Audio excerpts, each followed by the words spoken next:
Let's break down the Cincinnati Bengals offense with offensive coordinator Brian Callahan. Part 1 of 2 coming up. You are Locked On Bengals, your daily Cincinnati Bengals podcast. Part of the Locked On Podcast Network, your team every day.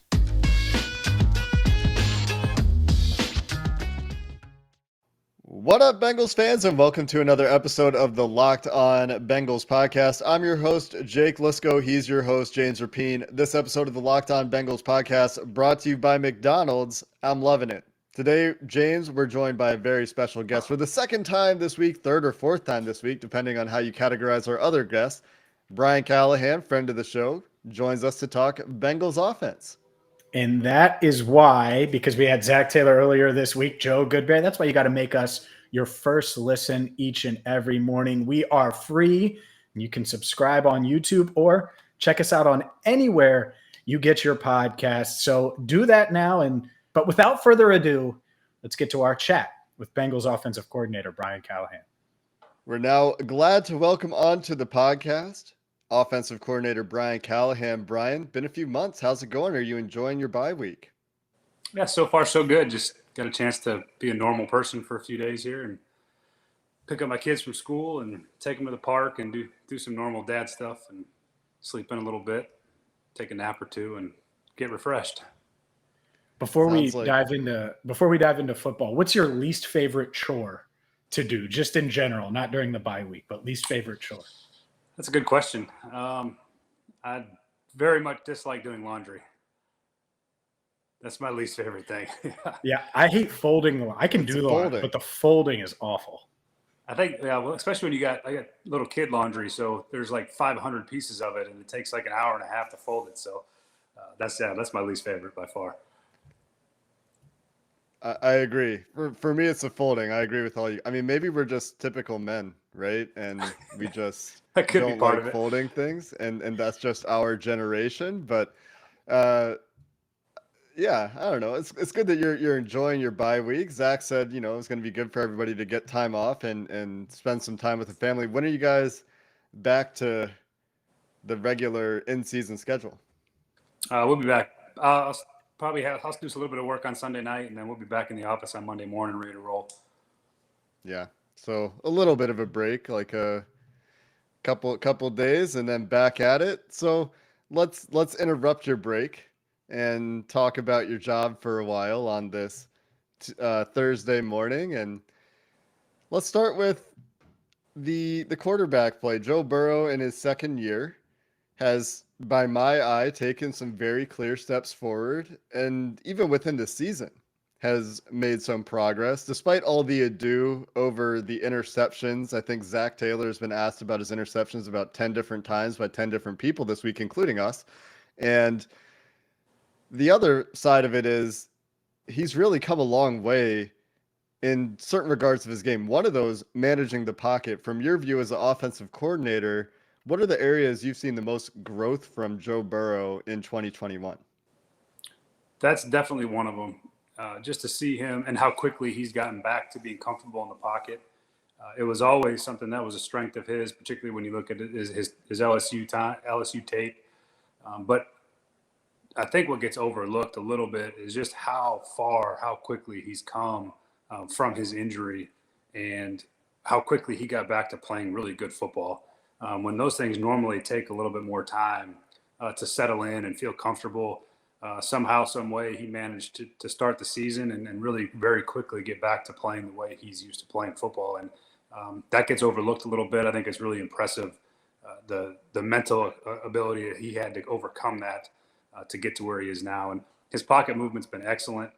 He just has a really great natural feel for it. And I think what's helped with the pocket movement is now you get all the receivers on the same page, things we've been working on for a year now on extending the plays. And when things go off script, when he does break the contain, having guys react the right way.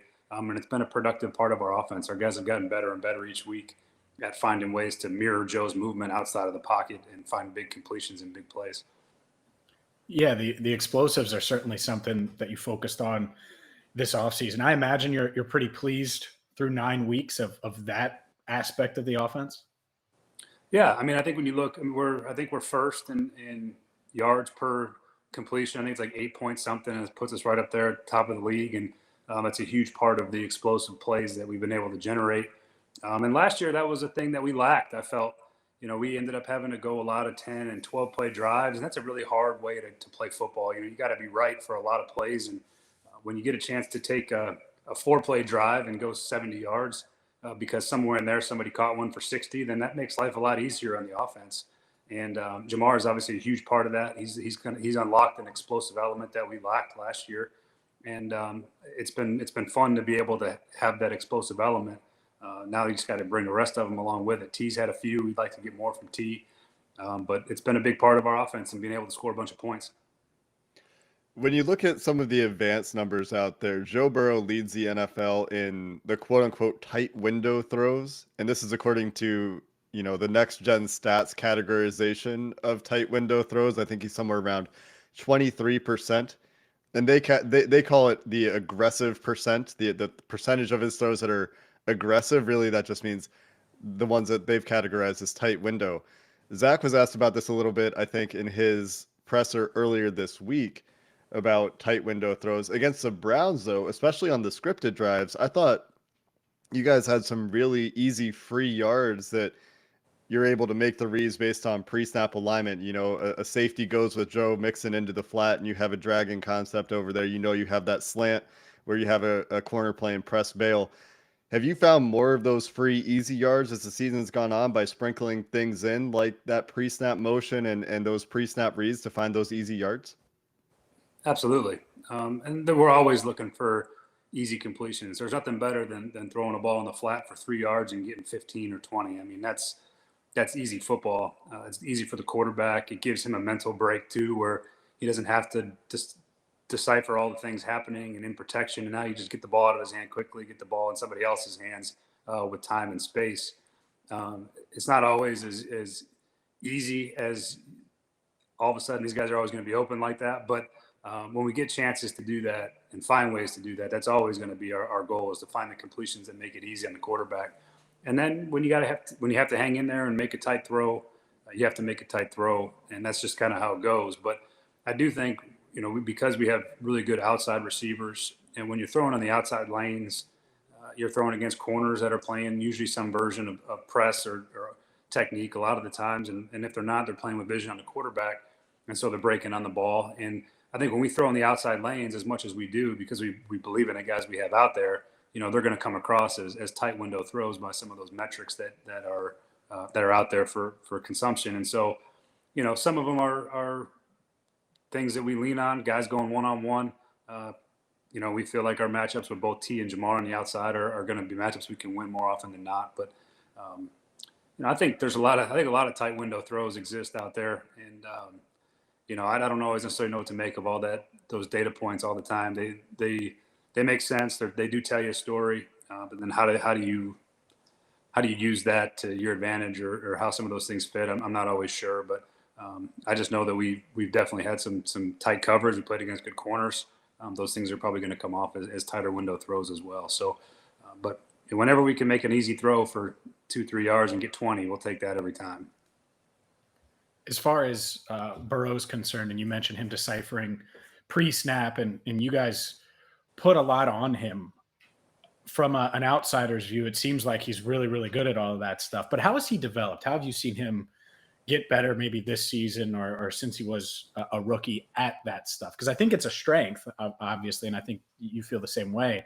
But I'm sure he's improved in certain areas from the mental aspect as well.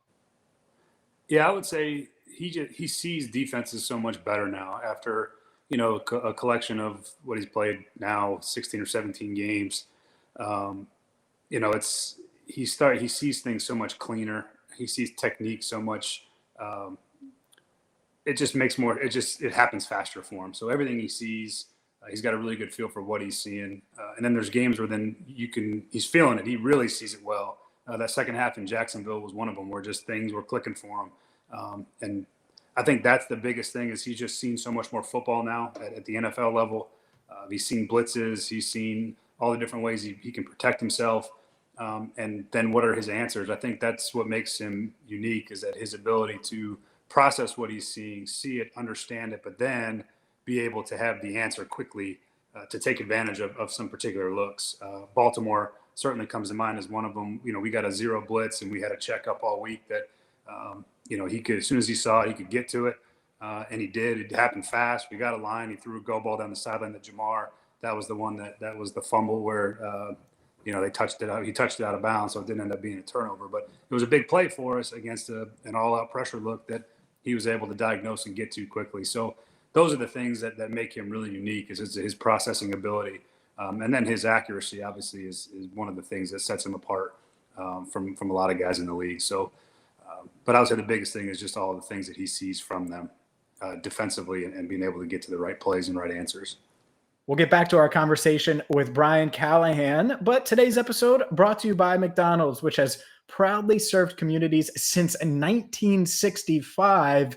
And you're talking about billions and billions, whether it's their awesome cheeseburgers, their McNuggets, their McFlurries. You can get something that you love at McDonald's. And it's a place where family and friends can come to reconnect. They have amazing Wi-Fi, amazing food. So whether you're on a road trip or you're leaving Paul Brown Stadium after maybe a win the next time they suit up here in the second half of the season, McDonald's is the place to go. I've gone to McDonald's a ton, whether it's after a cross-country meet in high school or on a road trip to Pittsburgh, Detroit, etc. after Bengals wins this season. So check them out, your local McDonald's. And as always, I'm loving it. But we haven't talked about Tyler Boyd yet. And you talked about really liking your outside guys. You go back to the Jacksonville game. It was Tyler Boyd on that juke route all day in the second half, just absolutely killing Jacksonville underneath. Then the next week, I think, against Green Bay, you get a bad interception in that spot where they're sitting on it a little bit. I don't know if Joe Burrow even sees the linebacker because there's a big lineman in his face.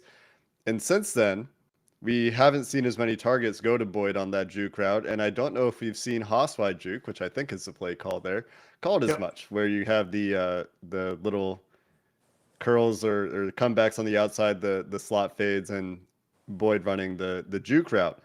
Is that something that is going to come back? Zach Taylor mentioned, I think, in his press conference that, he wouldn't be doing his job, right? I don't remember the exact quote, if he didn't get Tyler Boyd more involved. So what's the plan there for, I know you can only call the plays and then the defense and the quarterback are going to dictate a lot of it, but what's the idea there to get Tyler more involved in the second half? He has to be more involved. It was disappointing that, we had two plays that he was the primary on, and we took sacks, which was unfortunate. The one sack would have been quite a big play, I think, probably a 20-yarder plus to Tyler coming on the high cross. But there's ways to get TB involved, and we got to do a better job of that, because leaving a game where he's really got no meaningful targets is disappointing, both for him and for us. And he's one of the best third down receivers in football. I will say he has, over the course of the season, drawn quite a bit of double teams inside on third down because of his production. Teams are playing some lurk coverages. They're playing some double coverages where they're trying to bottle him up in the middle of the field, knowing that's an area that we like to go after. So that's part of it. That's certainly not the only reason, and it wouldn't be a reason for us to go away from TB by any stretch at all. But some of those option routes and things, we've not done as much empty. So the juke concept that we've run quite a bit of, we haven't seen the types of coverage structures in empty that you like that against. We've seen a little more single high in our empties. Some of these empty things where you get Tyler one-on-one are coverage specific, and you see those juke routes and one-on-one matchups are really great when teams are playing a bunch of middle field open type coverages, your quarters, your quarter halves, where you can isolate TB on some linebackers. And I think teams know that that's part of the things that we like to do in empty, and we've seen a little bit less of the middle field open versus empty. Some of these teams have some so the pressure packages, some teams have some of these auto checks in empty where they make life hard on you. And we're trying to avoid some of those things where you're throwing hot all the time. But there's places for TB. There's other ways to get TB the ball that we have to do. And like you said earlier, there's some of those easy completions that, he can be involved in some of the naked game. He can be involved in some of these easier completions that you can get for 20 yards that don't take much out of the quarterback's stress level. So got to do a better job of getting TB as a part of the offense early. And there's a lot of ways to do that. And we've definitely taken some time over the last few days to figure out what other good ways fit besides just being an empty for TB. With Hosswide Juke, with those comebacks on the perimeter, a lot of times that's a running back, a tight end, because you guys are in 11 personnel. You have your receivers in the slots running the juke route, the option route, and running the fades. Is the perimeter route, is that kind of a hot route, or where is that in the progression on that play? I'm just curious. Generally speaking, that route is going to be more of a check down type philosophy where you're either starting with the option inside or you're working the seams versus depending on the coverage. But those ones are for some of the teams that like to play real soft and overlap the midpoint, those seam routes with the corners. And if they don't get far enough out to the flat, or if they drop out deep enough, it's just an easy completion. Sometimes those things go for 10 to 15 yards on an easy completion because they don't respect the fact that it's a tight end and a back out there, and they have the ability to make it, to drop off. And now it becomes a long handoff essentially at that point. They're rarely going to be primaries unless they're just so soft to start, just raise up and throw it out there. But generally, you read that inside triangle to start between the two seams and the option route. How has Boyd handled that? Because I think it's one thing if you're up 41-17 in Baltimore and you're going to have a really fun plane ride back, but it's another, maybe even not even the Jets game, but if you're at home and it's, a blowout loss to the Browns, has he been all right? Because he is used to being a 1,000-yard receiver and a big part of the offense. Yeah, I mean, I think at the end, when you look at the target distribution just over the course of the season, he's definitely not far off of his pace of targets from where we're at. And really our targets are distributed pretty evenly amongst those three guys.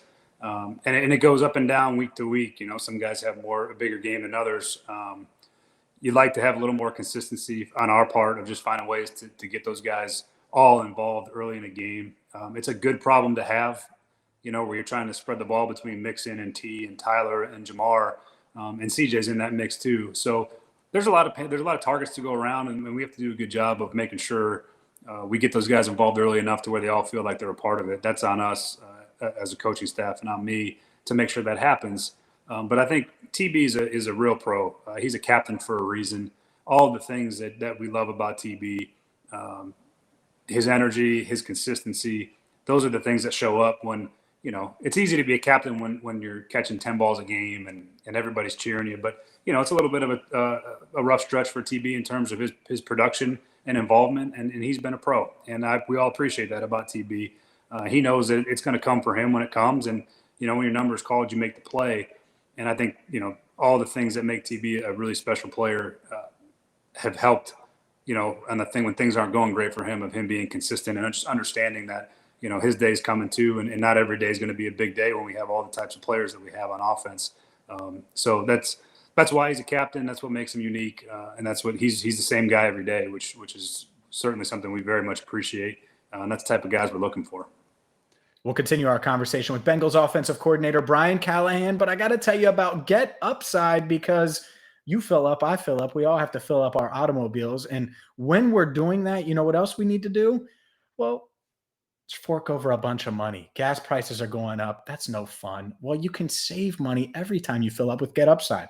It's the new free awesome app that you can download in the App Store or Google Play, whether you have an iPhone or an Android, and you're going to save up to 25 cents off per gallon every time you fill up. And if you use promo code Touchdown right now, you're going to get a bonus 25 cents off per gallon on your first fill up.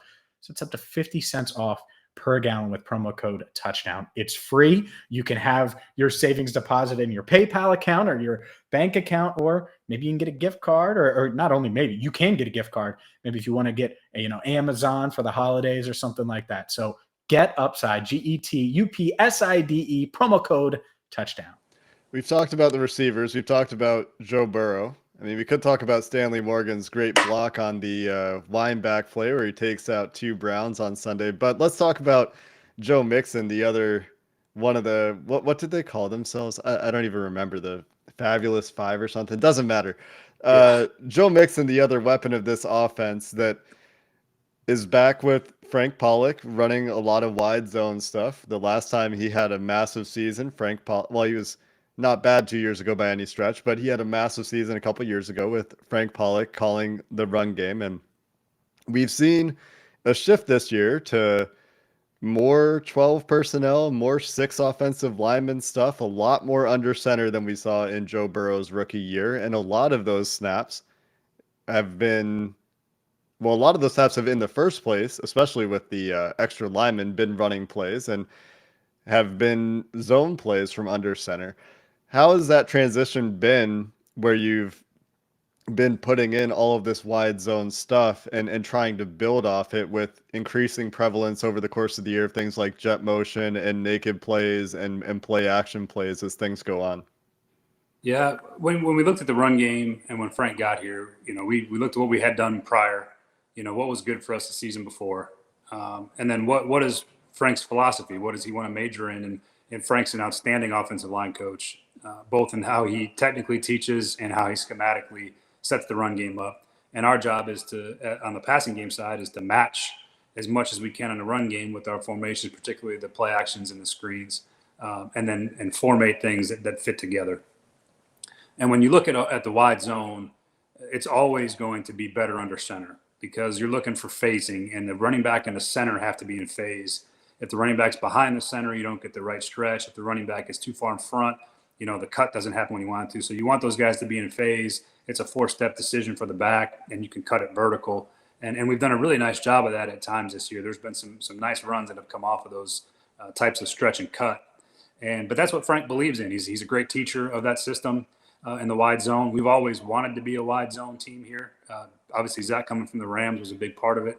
And it's a great scheme. It's a great way to run the football. And you got to be able to mix your other gap schemes and your downhills and your counters and powers and all that. But we major in the wide zone, and I think we're relatively good at it. I'd like to see some more explosive plays out of it if you can. That's generally where those explosives come from, some of these big wide zones that stretch and cut and you break a few tackles. But when you study the run game, it's really, really difficult to have the type of balance in the run game when you're in the gun all the time. It's hard to cover up tendencies. It's a lot easier for the defense to fit. There's only so many places you can go when you're offset in the gun. And you got the RPO game off of it, which is good. It's good. It's solid. There's places for it. But it's not always as easy as we'd like it to be. These teams that play all the single high and press coverage, RPOs don't go as well as you always want them to. But when you're under center in the run game, you can match everything up, and you don't know which way you're going to run, and you have the ability to get the timing and the phasing right up front. So that's a big emphasis for us coming into the season. And then we started to do a little more because obviously when Joe came in from LSU, we were trying to make him as comfortable as we could. And the gun is where he's been most comfortable. And all quarterbacks are going to be more comfortable in the gun. That's just how they function. Their brains work better. They see it better. Most of them don't like to turn their back to the defense, which is an understandable viewpoint from a quarterback perspective. But you have to be able to do it. You have to be able to get under center, and you have to be able to run the ball under center. And you have to be able to do all the play action stuff that marries together with it. So I think it's an element of our offense that's come along as the season's come along better and better. Joe's gotten more comfortable with it. And the play action, I think he sees that we've had some really, really big plays off some of these play actions from under center. And that's what you hope for. That's kind of the idea of the whole system. Sticking with the running backs, Chris Evans, I think he's probably going to have an expanded role on special teams when that hamstring gets better, given the injury to Brandon Wilson. But do you think he could have a big role on offense, or a bigger role on offense the final 8 games? Because he had that breakout game against Detroit, and then we haven't seen him. And I just, at least from my vantage point, you look at what he can do in the passing game, and I know you like what he can do. It seems like he's a guy that could have a big second half. Yeah, I'm optimistic about how he can help us this last 8 games because he does have a very unique skill set catching the football and running routes. He ran a great choice route the other day in the game, and the hamstring set him back some. He missed a game, and you're always really sensitive with soft tissue injuries, especially on a young player. You're trying to work him back until he feels really good before you start feeding him a bunch of things and making sure he's mentally good to go too. That's a big part of it. So I'm optimistic about where his arc is headed over the end of the season because Joe's done a great job on first, second down. He's been in on some third downs and done a good job there too. But it's a long season, and Joe's got a ton of touches too, run and pass. You try to keep him fresh for the stretch. And with Samaje taking over some of the protector role as Chris has been out, there's a place for Chris to play more, particularly in some of the pass game stuff that we do. But Chris carries is a good running back too. He's good with the ball in his hands, and we don't take too many carries away from Joe when we can help it. But both him and Samaje do a good job when called upon to run the ball. So I'm excited about where his trajectory is. He's a really, I think, a unique young player that as he's gotten more comfortable and understanding more and more of what it takes to play running back in the NFL, I think he's just going to keep getting better. So I'm excited about what he could bring to us these last 8 games. It seems like for a young guy, for a rookie, Chris Evans has actually made some very impressive plays in pass protection, including one on an explosive play that really comes to mind for me. Have you been pleased with his protection, surprised by his protection ability as a rookie? I wouldn't say surprised. I am very pleased with it though, because I think it's, that's a hard thing. It's a hard part of playing running back. It's one that gets overlooked because everybody looks at the carries and the running ability, but the protection is just as important part of playing running back in the NFL. And guys that can do it play a long time. I think Gio Bernard obviously is probably one of the best, and he did a phenomenal job for us. But that's the role, and those guys can play for a long time. And so to have a young player be that, fit in that easily and be able to pick it up that quickly and see it, it's easy to talk about it and do it, but he sees it. He understands his eye progressions and how he has to react. So I've been very pleased with how quickly he's been able to settle into some of the protection stuff. And then the third part is the technique. Those aren't easy guys to pick up when they're blitzing, especially when you're talking about some of these linebackers. They know how to rush too. And so to see Chris be able to do that and execute the technique kind of consistently as the season's gone along has been fun. So I'm excited about his ability to help us as we move down towards the end of the season here. I think he's got a lot of ability. We'll get back to our conversation with Brian Callahan coming up Sunday night or Monday morning, whenever you listen to the Locked On Bengals podcast, part 2, coming up next time. Until then, Bengals fans, hoo day and have a good one.